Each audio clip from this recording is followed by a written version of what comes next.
हरे कृष्णा, राधे राधे। बैसाख महीने की पूर्णिमा के दिन भगवान बुद्ध का जन्म हुआ था। कहा जाता है कि बैसाख पूर्णिमा के दिन ही भगवान बुद्ध को बुद्धत्व की प्राप्ति हुई थी। इस दिन सत्यनारायण भगवान का कथा का आयोजन करने से घर में सुख, समृद्धि और शांति आती है। साथ ही व्रत करके चंद्रमा की पूजा करने से कुंडली के चंद्र दोष भी खत्म होता है। स्कंद पुराण में वर्णित है कि ब्रह्मा जी ने बैसाख मास के समस्त मासों में श्रेष्ठ बताया है, इसलिए यह मास श्री विष्णु भगवान को अत्यंत प्रिय है। इस मास में हजारों श्रद्धालु पवित्र तीर्थों और स्नान, दान व पुण्य कर्म करके मोक्ष की प्राप्ति का मार्ग प्रशस्त करते हैं। बैसाख शुक्ल पक्ष की पूर्णिमा को बुद्ध पूर्णिमा या पीपल पूर्णिमा भी कहते हैं। इस दिन का संबंध न केवल भगवान बुद्ध से है, बल्कि यह दिन भगवान विष्णु को भी समर्पित है और पुराणों के अनुसार महात्मा बुद्ध भगवान विष्णु के 9वें अवतार माने गए हैं। पूर्णिमा तिथि कब है, अब ये बताएंगे। हिंदू पंचांग के अनुसार बैसाख की पूर्णिमा की शुरुआत 11 को शाम 6:55 से होगी और उसका समापन 12 मई को शाम 7:22 पर होगा। हिंदू धर्म में उदया तिथि का ही महत्व है। ऐसे में इस बार 12 मई को बैसाख पूर्णिमा मनाई जाएगी।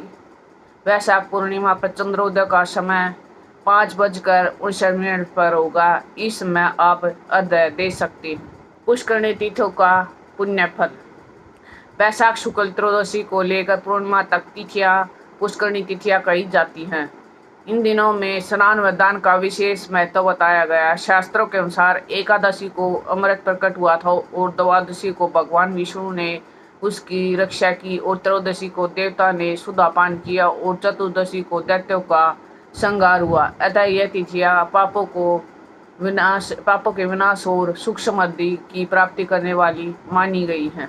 धर्मराज को प्रसन्न करने के लिए भी यह दिन बताया गया है। बैसाख पूर्णिमा के दिन मृत्यु के देवता धर्मराज की कृपा पर करने हेतु व्रत रखने से और दान करने का विधान है। इस दिन जल से भरा कलश, छाता, जूते, सत्तू और पकवान आदि का दान करना विशेष फलदायी माना गया है। यह दान गोदान के समान माना गया है। यह दान गोदान के समान फल देने वाला बताया गया है और धर्मराज की कृपा से व्यक्ति को अकाल मृत्यु का भय नहीं हो जाता। नारद पुराण के अनुसार इस दिन जितना अधिक दान दिया जाए उतने ही शुभ फल प्राप्त होते हैं। बैसाख पूर्णिमा पर कैसे पूजा करें और पूजा की सबसे आसान विधि। अगर आप इस दिन व्रत या पूजा करना चाहते हैं तो ये आसान विधि अपनाएं। सुबह जल्दी से उठे और गंगा जल में जल से स्नान करें या किसी नदी या तालाब में स्नान करें।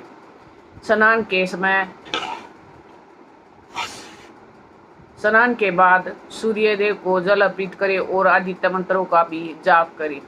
भगवान विष्णु माता लक्ष्मी के सामने घी का दीपक जलाएं। फल, फूल, खीर, पंचामृत आदि को अर्पित करें।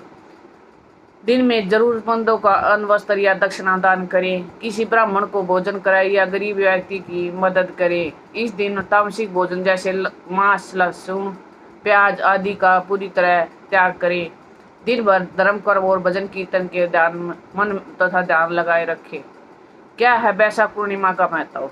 यह साल की दूसरी पूर्णिमा होती है जो नरसिंह जयंती के बाद आती है। इस दिन पूर्णिमा भी होती है, इसलिए जिसे भगवान गौतम बुद्ध की जयंती के रूप में मनाया जाता है। पौराणिक मान्यता है कि इस दिन सच्चे मन से पूजा करने से सारी मनोकामनाएं पूरी होती है और जीवन में आने वाले सारे विघ्न दूर होते हैं। बैसाख पूर्णिमा के दिन गंगा या अन्य पवित्र नदियों में स्नान करने से पुण्यकारी लाभ मिलते हैं। बैसाख अमावस्या के दिन अपनी वस्त्र, धन, अन्न और फल का दान करने से व्यक्ति को धन धान्य की अपार वृद्धि होती है।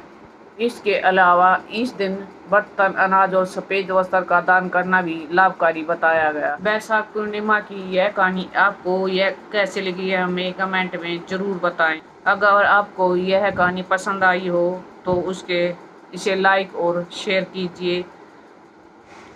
ऐसे धार्मिक लेख पढ़ने के लिए हमें हमारे साथ जरूर जुड़िए। राधे राधे।